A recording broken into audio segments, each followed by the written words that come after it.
안녕하세요. 샬롬. 저는 한 권사입니다. 만약 저에게 인생의 시간을 되돌린 단 하나의 순간을 고르라고 한다면 저는 주저없이 3년 전 그 주일 저녁을 선택할 겁니다. 저는 그때 교회 문을 영원히 닫고 뒤돌아섰습니다. 아니, 제 인생에서 하나님과의 관계를 스스로 끊어내려 했습니다. 저는 이 교회를 제 삶의 전부라고 생각했습니다. 제가 가진 시간, 물질, 그리고 가장 소중한 제 열정까지도 이 재단에 바쳤다고 믿었습니다. 사람들은 저를 교회의 든든한 기둥이라고, 헌신적인 권사라고 불렀습니다. 그래서 더욱 이해할 수 없었습니다. 제가 가장 사랑하는 곳이 어떻게 저에게 가장 깊은 상처를 줄 수 있었을까요? 제가 가장 존경했던 목사님과의 관계가 어떻게 이토록 처참하게 무너질 수 있었을까요? 저는 그분을 미워했습니다. 솔직히 말해서 증오했습니다.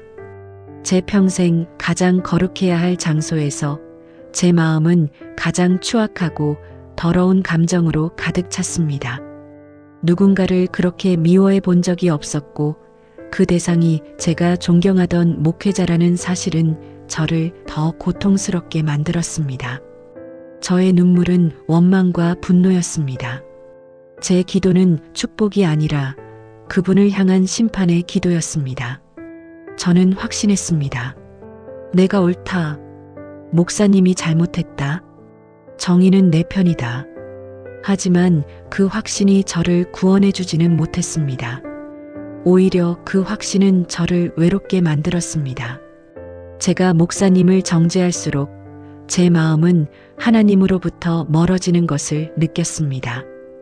교회를 떠나던 그날 밤, 제 두 손에는 짐 가방 대신 내가 아니면 안 된다는 교만과 나는 피해자라는 억울함만 가득했습니다.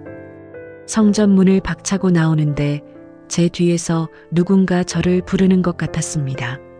사랑하는 딸아, 너는 지금 어디로 가느냐? 저는 그때 주님이 저에게 물으신 것이 왜 교회를 떠나느냐가 아니라 왜 너의 의로움 뒤에 숨어 있느냐였음을 몰랐습니다. 제가 미워했던 것은 목사님이 아니라 저를 인정해주지 않는다고 생각했던 제 마음속의 우상이었습니다. 오늘 저는 그날 교회를 떠나려 했던 한 권사의 이야기, 한 영혼의 처절한 실패와 그 실패를 통해 비로소 예수님의 긍휼을 깨닫고 다시 제자리로 돌아온 기적을 이야기하려 합니다. 만약 지금 여러분의 마음속에도 끊을 수 없는 미움과 원망이 있다면 저의 이 이야기가 여러분의 짐을 내려놓는 작은 등불이 되기를 간절히 소망합니다. 제가 처음 이 교회를 섬겼을 때 저는 그저 열정밖에 없는 한 성도였습니다. 주일학교 교사, 식사봉사, 새벽 예배의 맨 앞자리. 제 이름은 항상 봉사자 명단에 있었고 저는 그것이 제 신앙의 증명이라고 생각했습니다. 내가 이렇게 열심히 하는데 하나님이 기뻐하시지 않을 리가 없다. 저는 제 헌신에 깊이 취해 있었죠. 특히 목사님에 대한 저의 존경심은 대단했습니다. 목사님은 영적으로 탁월하셨고 설교는 늘 제 심령을 울렸습니다. 저는 목사님의 사역을 위해 기꺼이 제 시간을 들였고 저의 충성은 교회 내에서도 유명했습니다. 아마 그때의 저는 제가 교회의 모든 것을 알고 있다고 착각했던 것 같습니다. 문제는 그 충성심이 어느 순간부터 소유욕으로 변질되기 시작했다는 겁니다. 교회의 중요한 결정을 내릴 때 저의 의견이 가장 중요해야 한다고 생각하기 시작했습니다. 목사님이 추진하시는 새로운 사역 방향이나 재정 집행 방식이 제 생각과 조금이라도 다르면 제 마음속에서는 즉시 오류와 실망이라는 경보음이 울렸습니다. 목사님, 지금 이 방식은 우리 교회의 전통과 맞지 않습니다. 목사님, 그분은 교회의 리더로 세우면 안 됩니다. 제가 다 압니다. 겉으로는 교회를 염려하는 권면이었지만 사실은 제 통제권 밖으로 벗어나는 모든 상황에 대한 불안과 분노였습니다. 저는 목사님의 연약함을 보기 시작했고 그분이 제 기대만큼 완벽한 목회자가 아니라는 사실에 깊이 실망했습니다. 제가 그렇게 헌신했는데 왜 목사님은 제 마음을 몰라주실까? 왜 제 의견을 귀담아 듣지 않으실까? 가장 결정적인 사건은 교회에서 추진했던 어떤 프로젝트의 예산 문제였습니다. 저는 재정의 투명성이 부족하다고 느꼈고 목사님께 공개적인 자리에서 강하게 문제를 제기했습니다. 저는 진실을 밝히는 정의의 사도가 되었다고 스스로를 추켜 세웠습니다. 하지만 목사님은 제 이야기를 듣는 대신 저의 태도를 지적하셨습니다. 권사님, 교회의 질서를 흐트러뜨리는 것은 하나님 앞에서 큰 죄입니다. 그 말을 듣는 순간 제 가슴이 무너져 내렸습니다. 제가 쏟아부었던 모든 헌신이 한순간에 부정당하는 기분이었습니다. 제가 옳았다고 확신했는데 오히려 제가 교회를 혼란에 빠뜨린 문제아가 된 것입니다. 저는 그때 깨달았습니다. 제가 그토록 사랑했던 교회는 제가 헌신했던 교회가 아니라 제 의지대로 움직여야 하는 저만의 성전이었다는 것을. 그날 이후 저는 목사님의 모든 행동을 의심의 눈초리로 보기 시작했습니다. 목사님의 사소한 말 한마디, 표정 하나까지도 저를 향한 무시와 배척으로 해석했습니다. 제 마음은 원망과 상처로 가득 차 예배를 드려도 찬송을 불러도 은혜가 임하지 않았습니다. 목사님과 저는 같은 강단 아래 있었지만 영적으로는 엄청나게 떨어진 곳에 있는 것처럼 느껴졌습니다. 제 신앙은 이제 하나님과의 관계가 아니라 목사님과의 보이지 않는 싸움이 되어버렸습니다. 제가 교회를 떠나려 했던 것은 사실 목사님께 당신 때문에 내가 떠난다는 최후의 경고를 보내고 싶었던 지극히 인간적이고 유치한 복수심이었는지도 모릅니다. 저는 제 속에 깊이 뿌리내린 교만함과 오해가 제 영혼을 어떻게 좀먹고 있었는지 그때는 전혀 알지 못했습니다. 저는 제가 옳다고 확신했지만 그 옳음은 저를 행복하게 만들지 못했습니다. 목사님을 정죄하는 그 행위가 제 영혼을 서서히 갉아먹는 독이라는 것을 그때는 알지 못했습니다. 갈등이 폭발한 후 교회 공동체 안에서도 이상한 기류가 감돌기 시작했습니다. 몇몇 성도들은 저를 지지했고 몇몇은 저를 멀리했습니다. 저는 제가 옳다고 생각했기에 저를 멀리하는 사람들을 보며 또다시 상처받고 그들을 판단했습니다. 교회가 저에게는 가장 안전한 울타리였는데 이제는 사방이 막힌 감옥처럼 느껴졌습니다. 예배당에 앉아 있을 때 찬양 소리, 설교 말씀, 심지어 옆 사람의 기도 소리까지도 저에게는 비난처럼 들렸습니다. 저는 형식적으로는 여전히 새벽 예배를 드리고 봉사 자리에 나갔지만 제 마음은 완전히 굳어버렸습니다. 저는 더 이상 하나님을 만나러 가는 것이 아니었습니다. 내가 이렇게까지 헌신하고 있는데 하나님은 왜 이 상황을 해결해 주지 않으시는가? 불평과 원망을 토해내기 위해 교회를 찾았습니다. 밤마다 울면서 기도했습니다. 하지만 제 기도는 단 하나의 주제였습니다. 하나님, 목사님을 쳐주십시오. 그분의 잘못을 모든 사람 앞에 드러내 주십시오. 제가 옳았음을 증명해 주십시오. 어느 날 기도원에서 간절히 부르짖고 있는데 제 목소리만 메아리칠 뿐 아무런 응답도 없었습니다. 저는 그곳에서 깨달았습니다. 제가 그토록 주님을 부르고 있지만 제 마음 깊은 곳에는 이미 목사님에 대한 미움이라는 거대한 우상이 자리 잡고 있었으므리요. 그 우상이 하나님과의 관계를 완전히 막고 있었습니다. 저는 하나님을 사랑한다고 말했지만 사실은 저의 의와 자존심을 더 사랑했던 것입니다.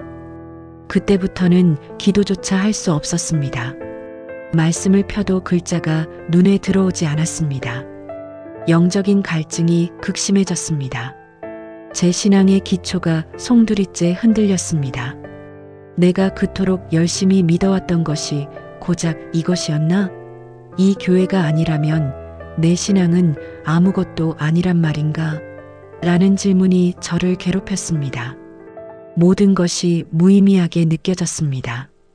저는 겉으로 보이는 권사라는 직분 뒤에 숨어 저의 비참한 속마음을 철저히 감췄습니다. 하지만 교회 안에서든 밖에서든 저는 하루하루를 버티며 살았습니다. 제 영혼은 메말랐고 제가 그토록 헌신했던 교회가 저에게 가장 큰 고통을 안겨주는 장소가 되었다는 현실을 받아들일 수가 없었습니다. 저는 그 갈등을 해결하려고 수많은 인간적인 방법을 동원했습니다. 주변 사람들에게 목사님의 문제점을 이야기하며 공감대를 얻으려 했고 정의로운 싸움을 하고 있다고 스스로를 합리화했습니다. 하지만 그 모든 노력은 저를 더 깊은 죄책감과 고립감으로 밀어넣을 뿐이었습니다. 저는 그때 정말로 주님을 잃어버릴까 두려웠습니다. 교회는 저를 아프게 했지만 교회가 아닌 세상 속에서 제 영혼은 더욱더 공허해졌습니다. 제 영적인 갈증은 목사님과의 갈등이 해결되는 것으로 채워질 수 있는 것이 아니었습니다.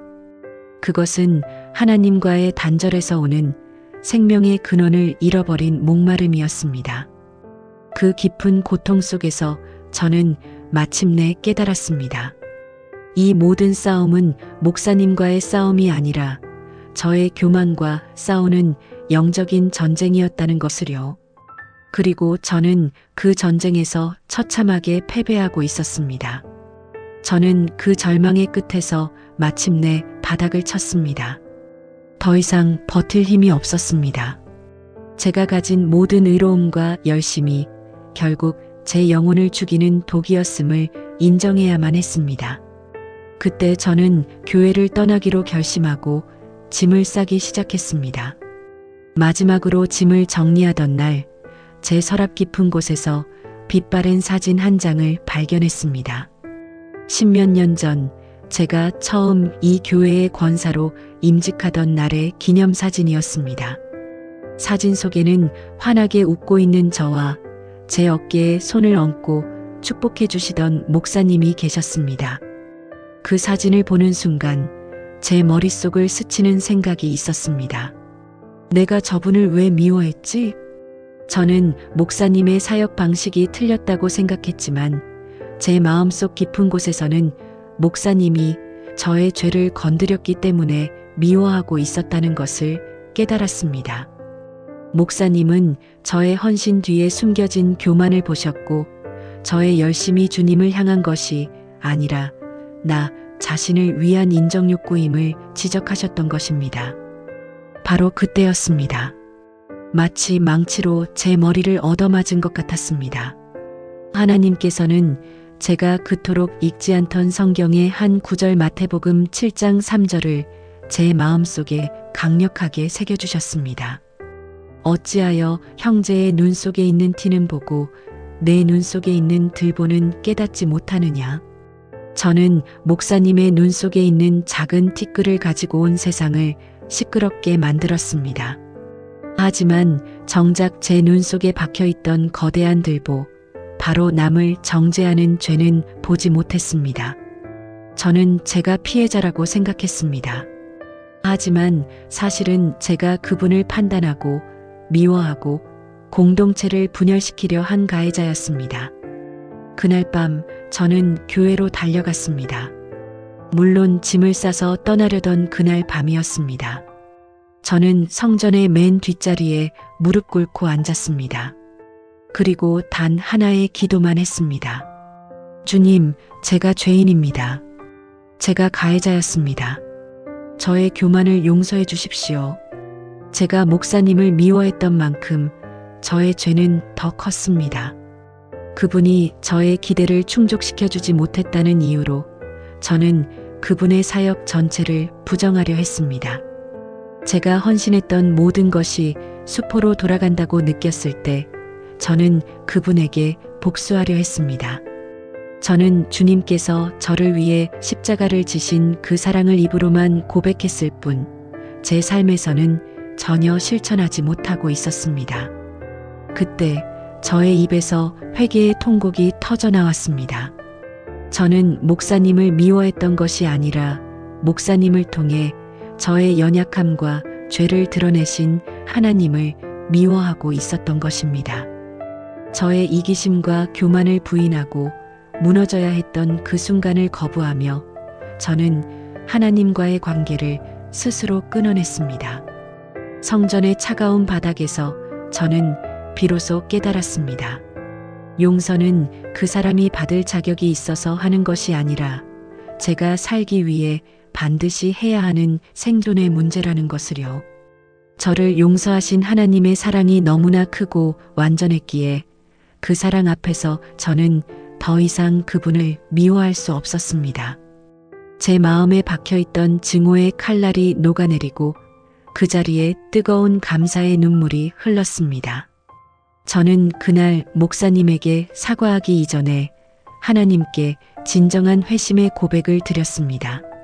이 모든 갈등은 저를 낮추시고 저의 의가 아닌 주님의 은혜로만 살아갈 수 있음을 알게 하시려는 하나님의 계획이었음을 깨닫는 결정적인 전환점이었습니다. 하나님께 회개하는 것은 쉬웠습니다. 하지만 사람, 특히 제가 그토록 미워하고 정죄했던 목사님께 사과하는 것은 완전히 다른 차원의 일이었습니다. 제 마음속 깊은 곳에서 또 다른 자아가 속삭였습니다. 내가 굳이 먼저 가야 할 이유가 있니? 그분도 잘못한 부분이 있는데 왜 너 혼자 모든 죄를 뒤집어 쓰려고 해? 저는 다시 교만에 사로잡힐까 두려웠습니다. 그래서 먼저 목사님을 위한 중보 기도를 시작했습니다. 미움을 버리고 긍휼히 여기겠다는 결심만으로는 되지 않았습니다. 매일 아침 새벽 기도를 드릴 때 일부러 목사님의 방을 지나치면서 짧게라도 기도했습니다. 제 기도의 내용은 바뀌었습니다. 이전에는 하나님, 그분을 심판해 주십시오였지만 이제는 하나님, 그분의 영혼을 붙들어 주십시오.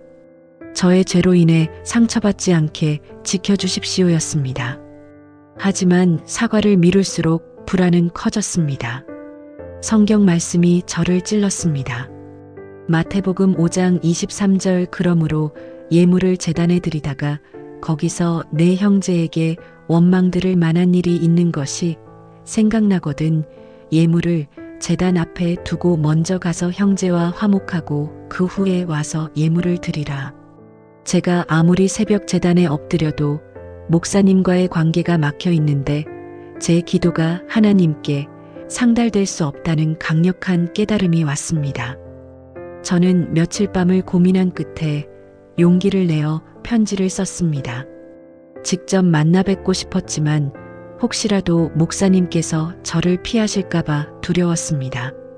편지에는 변명이나 해명은 단 한 줄도 쓰지 않았습니다.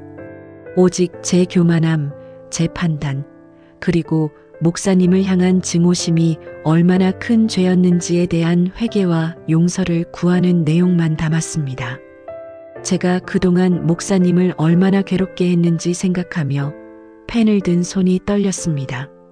편지를 봉투에 넣고 교회 사택 앞에 내려놓는 순간까지 저는 도망치고 싶은 충동과 싸워야 했습니다.